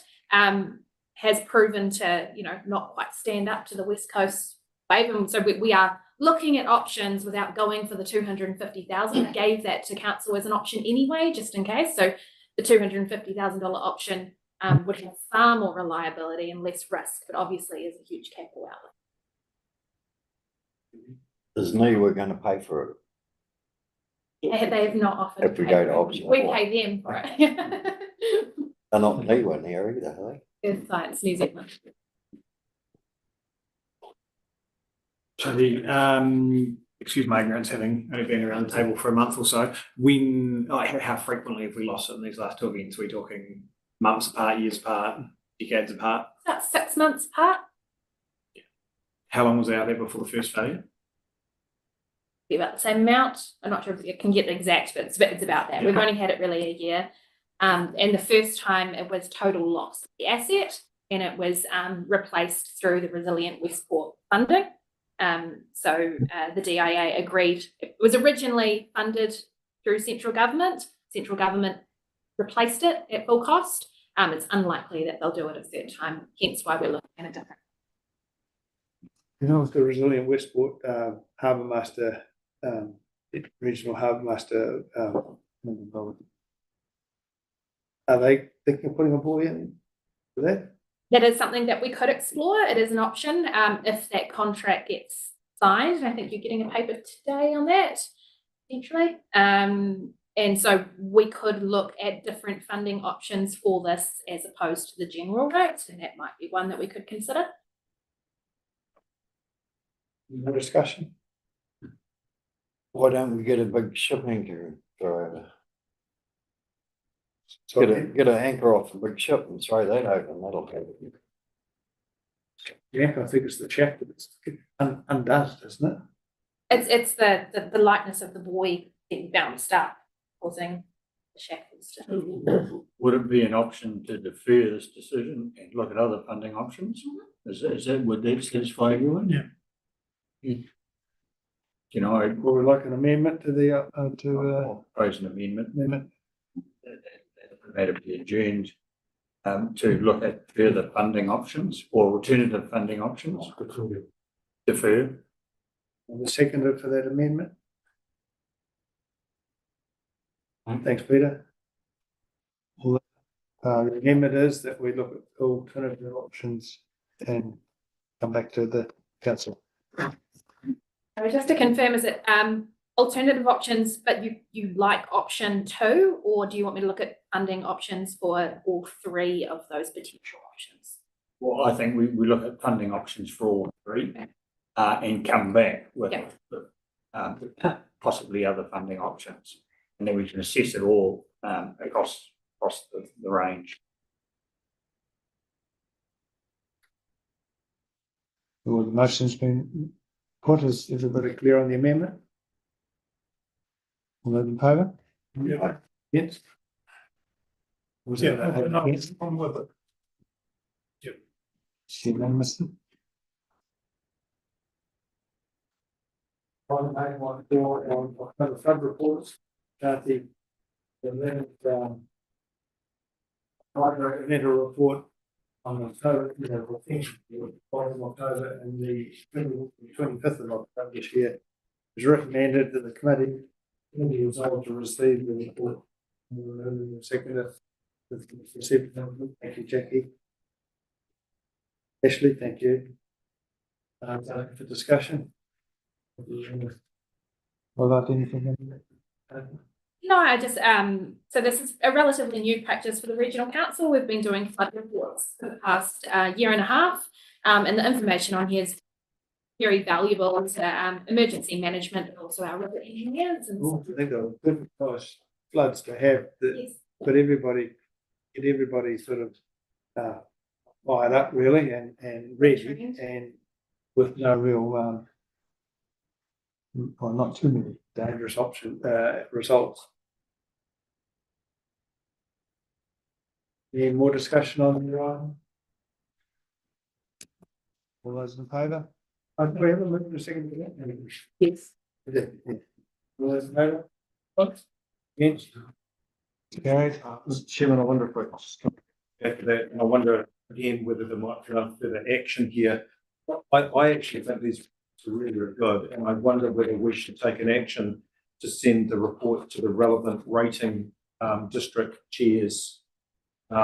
Just to as a briefing on the event and the flows, etc. As a way of keeping informed and the post event analysis. Good idea. District councils. And the districts as well. Thank you. Thanks. So chairs or members, Mr. Chairman, of the rating district, the chairs or the members of the rating district. Yeah, I'm not sure we've got all the emails of everybody. We'll leave that to the staff to try and get as wide a distribution as I can possible. send it to email for, that's relatively easy to do. Yeah, thanks. So do a second for that action list? Action point Does that need to go onto the action list as a fairly minor distribution? I'll leave it up So to. what is that?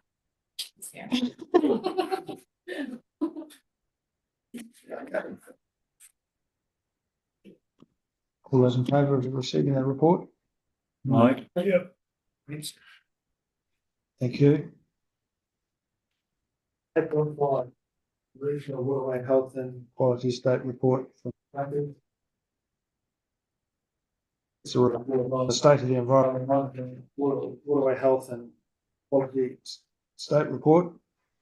We've got a separate booklet with the agenda. It's recommended that the committee resolve to receive the report, the state of the environment, river water quality and ecosystem health 2024 and its accompanying technical report. Note that the report generally confirms good water quality and largely natural and identifies degraded or at-risk sites linked to more intensive or historic land uses. Also note that the findings will inform national environmental standard implementation, partnership with the Patini Ngāi and prioritisation of future monitoring and management responses.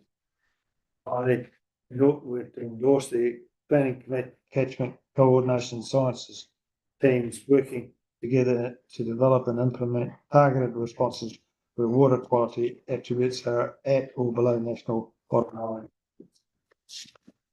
Discussion now, what we received.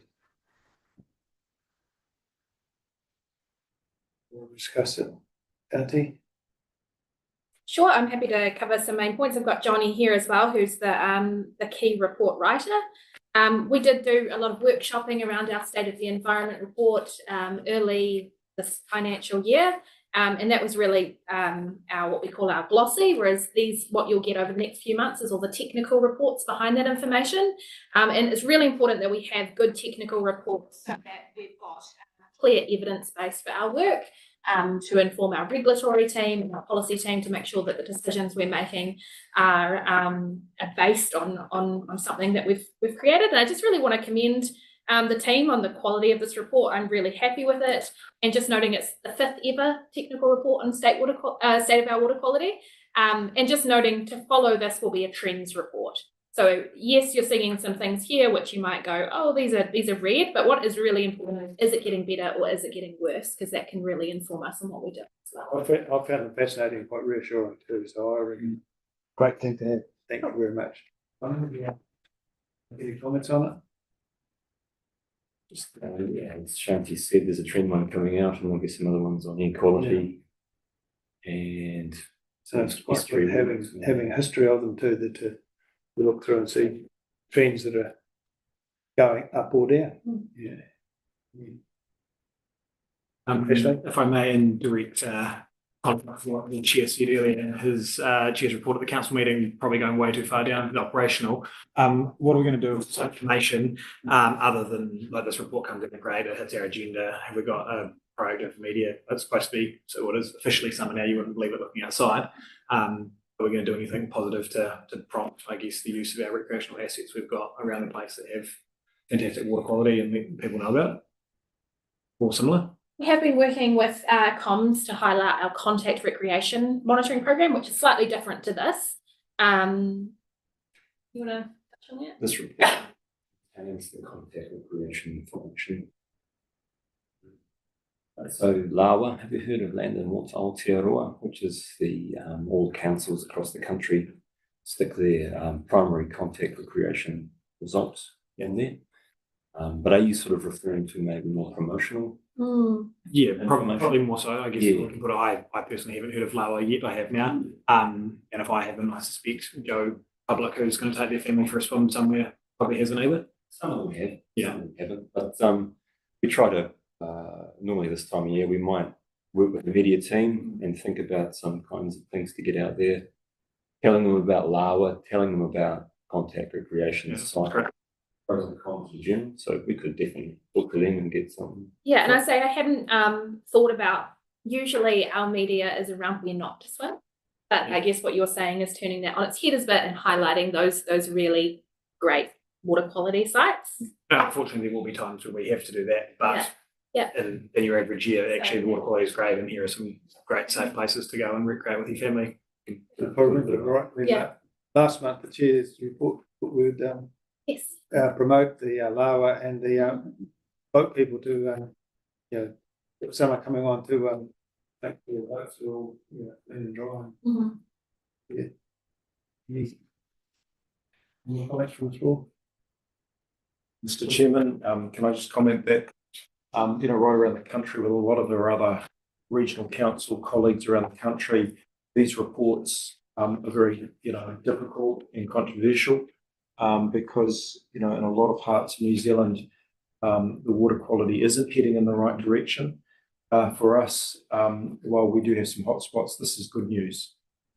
We do enjoy, in the main, across the West Coast, a very high standard of water quality up to contact recreation level for the majority of the time. And I think that's a piece of our environment that we should be very proud of. And we'll also, draw your connection back to the MOU that we signed this morning with Western Milk as well.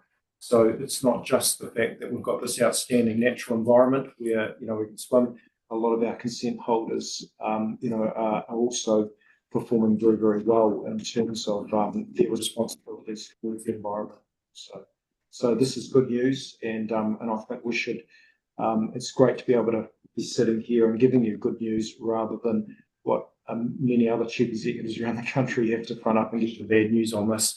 And we saw that leading up to the election in Canterbury, didn't we? The nitrate emergency and things like that. So it's a good news for the West Coast. Thank you. Mr. Chair. Just comment. Johnny, my efforts in this over the years has been real good, and I'd hate to see the effort get undone by, we get blindsided by the creepingly compromised situation that Doc is in with financial support and have to do their pest management from one, because that is going to creep us up on us like nobody knows how we're going to solve it. And that's going to put all the good work doing under threat from land of the Crown, because fiscally they are not providing the support the agency tasked with looking after their estate, and they have made the mission they cannot do it. And that's the headlights for me. And won't just compromise our water quality, but compromise other things we've talked about today. And we've got to really highlight this, because it's not our baby, we'll be the consequences of it. But this is all coming from the Crown estate, and they've got to adequately fund the party, the agency in charge of looking after that. And they have not done so. It's getting less and less, but the problem's getting bigger and bigger. I agree with you, Peter. One of the things about these reports, the real value is the historical value, because you can see, if you want to make a point, you can point which way a trend is going, but to have history of it. This is the fifth one now. It's a very valuable data. More valuable. Well, it's priceless. You can't go back 20 years, 15 years and see what it was like. We've got all the information. Yes, through the chair, it's very reassuring.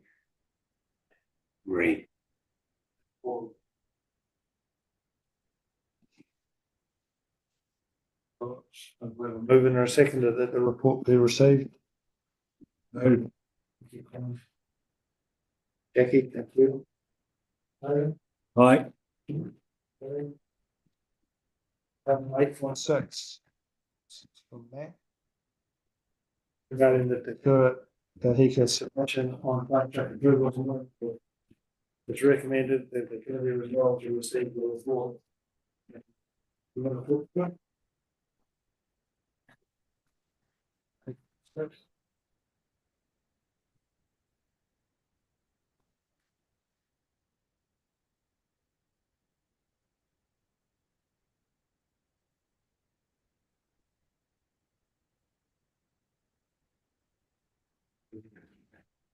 So with a lot of noise in the RMA space, that will continue for the next few weeks at least.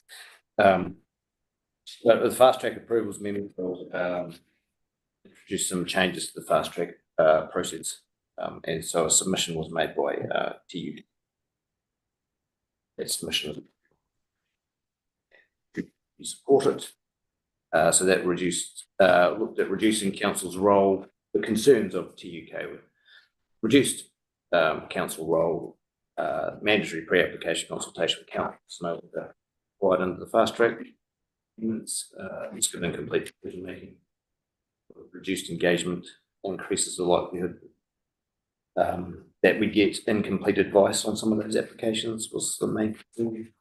Risk to the level of Waitangi and cost recovery with the points of their submission. TTPP and in terms of the RMA stuff, we're keeping word on the new bills. TTPP decisions on council submissions. Staff have reviewed decisions of reports.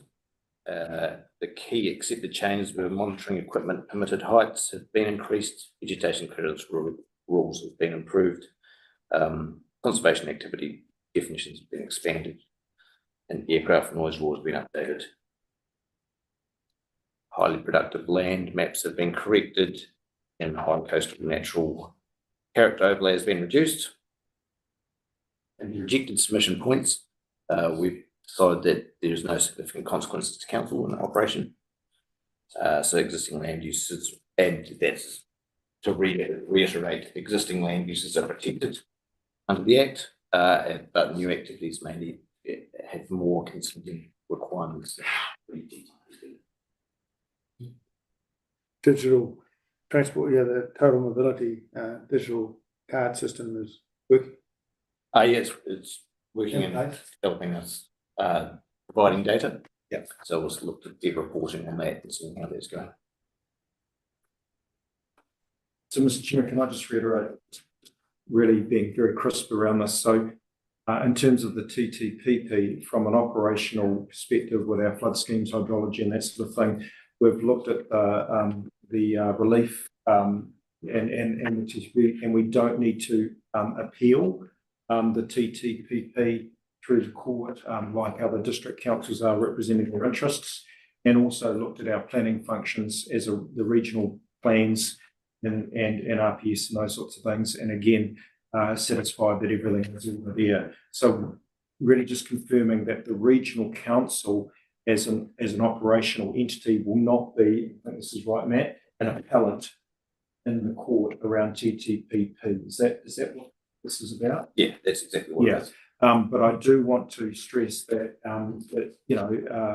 that the three district councils, as their own entities, will be appealing, as I understand it, the TTPP along with many other parties.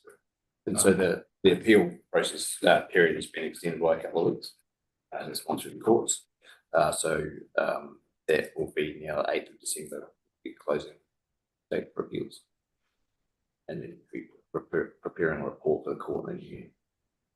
And further to that, councillors, my role or staff's role now is to be the I think Chair Smith that is respondent, is it? So we actually people are appealing us, and it's up to us as the respondent to deal with those appeals in that firstly in that mediation, and then if need be, which I presume in some cases will right through to the court. But we've got to basically administer that and prepare the responses to those appeals. Yeah. So you know we're moving into a new phase, but it's a intensely legal phase, and you know, and of course, very difficult to predict what the costs are of that as well. Thanks. On the bottom of page 344, there, but a staff report is due to the Environment Court on 16th of February 2026. But on the TTP web page, I thought it was the 9th of December to the 19th of January. I just want to make sure you don't miss out. I think it's to do with the extension of the appeals. Yeah. So, yeah. So It'll still be a pretty tight time. Yeah, still is the 6th. Yeah. 16th. Yeah. Any comments on the floor?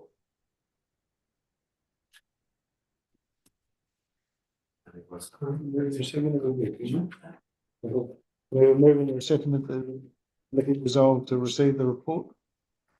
Thank you, Alan. Second. You, Andy. Aye. Okay. Gary. Item number 8.7. On dangerous dams. And dams. Did that person turn up yet? No, we've reached out to them repeatedly, but we haven't been able to get hold of them. Sorry? We haven't been able to get hold of them, it's not that. So we don't have an submission now. Sorry. And I'm reading the report. The district council. Yeah, that was that submission was around more construction of dams. Yes. So yeah, rather he lives in Maine, so yeah, so he didn't leave us a phone number or a email address. Right. But he did leave a PO box, so we just sent him a PO box. So he knows that it wasn't. He knows the meeting was today. He was. Well, I should have done if he's checked his PO box, but we tried the alternate method. Any luck? So Right. The item reads: the recommendation is recommended that the committee resolve to receive the report and its attachments, revoke the previous decision of July RMC meeting if the committee wishes to allow all councillors to participate in the hearing and hear from a submitter who wishes to provide input.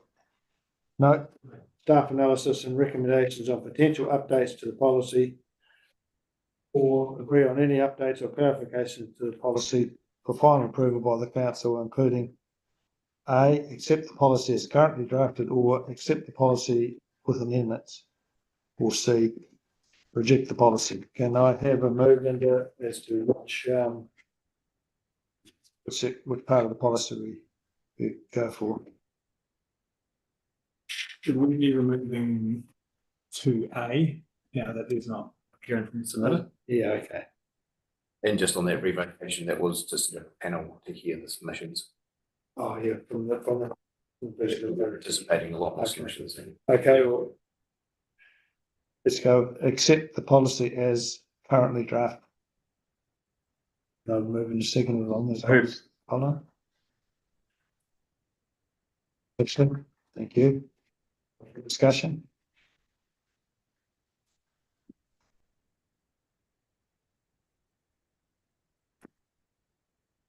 Can we have a little bit of clarification around NZTA's request? They're wanting notification of seeking the actions at risk. We're not changing anything based on that, but I suspect we'll be given that information. Thank you. Have we got a ballpark figure of how many dams we're talking about? Oh, that was government's contact this morning. So that's in a separate list, which is in the consent scene, which we So through to you guys later if you want to. So, Mr. Chairman, I have asked Matt at a future meeting, probably in the new year now, to bring a comprehensive paper, both with a map of all the dams and the categorisation, but also to make sure that this council understands our shared service that is occurring across the country with the other regional sector, where Environment Canterbury do a lot of the administration and processing of a lot of this, given it's a building control function. And it didn't make sense for every single regional council to duplicate that building control authority work individually, and to bring a full comprehensive paper on all of that in the new year.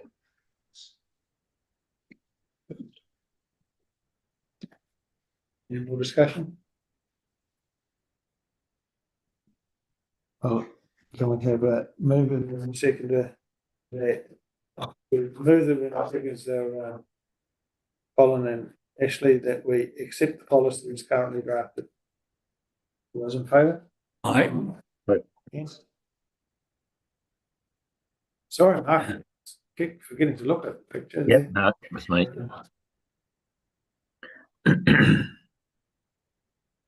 Now, item number 9 is general business, but we're just last time. No such thing. Not supposed to have general business. Is that the plural? Yeah, I'll just comment, what Daryl said is correct. As long as I've been here, we've always just gone along with the PCAN used to manage the dams. You know, those regulations, we just went along with we couldn't do them ourselves here. Otago. Was it Otago? Okay. Otago had it originally, it's now gone to ECAN. That's still the arrangement that's in place, and we're very happy with that arrangement. Yeah, I agree. Thank you.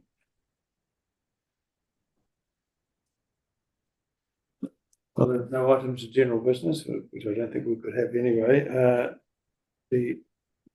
Can we move? Are there any public exclude item? For no further business? Good to go. Good to start. Yeah. Welcome everyone to the Tenders Committee meeting, the 2nd of December 25. Do I have any apologies? There are none. Declarations of interest? I wonder, Mr. Chairman, if we could just go into public excluded and then go through the remainder of those matters, if that's all right. That's what I was going to do next. I was going to make a motion to go in public excluded. I'm just running through the run sheet. Yeah, I wonder if we could just change the order just a little bit there and go into public excluded now. Yep. So can I have a motion to go in public excluded? I'll move. Peter, you in seconds. Decided in the Tenders Committee meeting that the RIF tranche Greymouth 2, Greymouth stages FPS 2, 4, 5 contract valuation approval have been approved, 1, 2 and 3, and 5.2 Hokitika flood wall scheme upgrade stage 3. The procurement plan has also been agreed upon. I dare declare the meeting closed.